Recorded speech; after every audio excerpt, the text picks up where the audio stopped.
വോട്ടെടുപ്പ് കഴിഞ്ഞതോടെ മഹാരാഷ്ട്രയിൽ ഏത് സാഹചര്യവും നേരിടാനുള്ള ഒരുക്കത്തിലാണ് മുന്നണികൾ. എക്സിറ്റ് പോൾ ഫലങ്ങൾ അനുകൂലമായതിന്റെ ആത്മവിശ്വാസത്തിലാണ് BJP സഖ്യമുള്ളത്.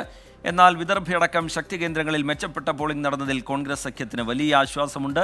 ശ്രീനാഥ് ചന്ദ്രൻ മുംബൈയിൽ നിന്ന് വിവരങ്ങളുമായി ചേരുകയാണ്. ശ്രീനാഥ്, ദേശീയ രാഷ്ട്രീയം ശ്രദ്ധയോടുകൂടി ഉറ്റുനോക്കുന്ന തെരഞ്ഞെടുപ്പ് ഫലമാണ് വരാൻ പോകുന്നത്. NCPയിലെ പിളർപ്പിന് ശേഷമുള്ള ആദ്യ തെരഞ്ഞെടുപ്പ്. കിങ് മേക്കർ ആകുമോ അജിത് പവാർ എന്നുള്ള ചോദ്യം ഒരു രാഷ്ട്രീയ കൗതുകമായി അവിടെ നിൽക്കുന്നു. എക്സിറ്റ് പോൾ ഫലങ്ങളെ പൂർണ്ണമായി തള്ളുന്നുണ്ട് മഹാവികാസ് അഘാടി. എങ്ങനെയാണ് മുന്നണികളുടെ പ്രതീക്ഷകൾ, ഈ പോളിംഗിന് ശേഷമുള്ള കണക്കുകൂട്ടലുകൾ? ശ്രീനാഥ്,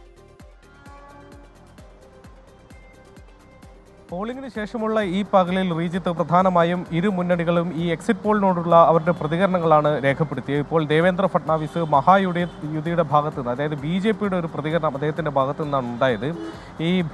ഈ വോട്ട് പോളിംഗ് ഇങ്ങനെ കൂടുന്ന സമയത്ത് അത് സ്വാഭാവികമായും BJP ആണ് തുണയ്ക്കുക എന്നതാണ് അദ്ദേഹത്തിൻ്റെ ആത്മവിശ്വാസം. അതുകൊണ്ട് എക്സിറ്റ് പോളുകൾ ഏതാണ്ട് അതേപടി ശരിയായി വരും എന്നതാണ് അദ്ദേഹത്തിൻ്റെ ഒരു ആത്മവിശ്വാസം. എന്നാൽ പ്രതിപക്ഷത്ത് നിന്ന് ശിവസേന ഉദ്ധവ് വിഭാഗത്തിൻ്റെ നേതാവ് സഞ്ജയ് റാവത്തിൻ്റെ പ്രതികരണമാണ് ഇന്ന് വന്നത്. ഈ എക്സിറ്റ് പോള് വെറും തട്ടിപ്പ് ആണ് എന്നതാണ് അദ്ദേഹത്തിൻ്റെ ഒരു. ഇരു മുന്നണികൾ ഘട്ടത്തിൽ പ്രതീക്ഷിച്ചത് സംസ്ഥാനത്ത് ഒരു കടുത്ത പോരാട്ടം നടക്കും, ആർക്കും ഭൂരിപക്ഷം ഇല്ലാത്തൊരു സാഹചര്യം വരെ ഉണ്ടാകാം എന്നതാണ്. അങ്ങനെയെങ്കിൽ അങ്ങനെ ഒരു സാഹചര്യത്തിലേക്ക് പോയാൽ അതിനെ എങ്ങനെ നേരിടണം എന്ന കാര്യത്തിലാണ് ഇന്ന് പ്രധാനമായും മുന്നണികൾക്കുള്ളിലൊക്കെ തന്നെ ചർച്ച നടക്കുന്നത്.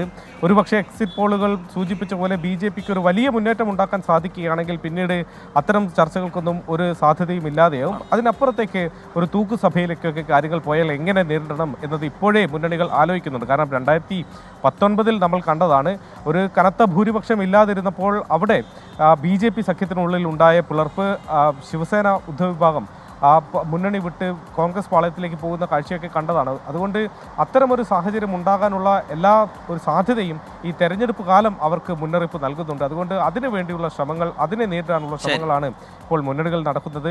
അജിത് പവാർ മഹാരാഷ്ട്ര തെരഞ്ഞെടുപ്പ് ഫലം ഉറ്റുനോക്കുകയാണ്. രാജ്യം ഒരു തൂക്കുസഭയായിരിക്കുമോ എന്നുള്ള കാര്യത്തിലൊക്കെയുള്ള വിശകലനങ്ങൾ ഇപ്പോൾ നടന്നുകൊണ്ടിരിക്കുന്നു. തൂക്കുസഭയാണെങ്കിൽ അജിത് പവാർ അടക്കമുള്ളവരുടെ നീക്കങ്ങൾ എങ്ങനെയായിരിക്കും എന്നതൊക്കെ ശ്രദ്ധേയമായ ചോദ്യമാണ്. വലിയ രാഷ്ട്രീയ കൗതുകമാണ്. അതിനൊക്കെ ഉത്തരമറിയാൻ ഇനി മണിക്കൂറുകൾ മാത്രമാണ് കാത്തിരിക്കുന്നത്.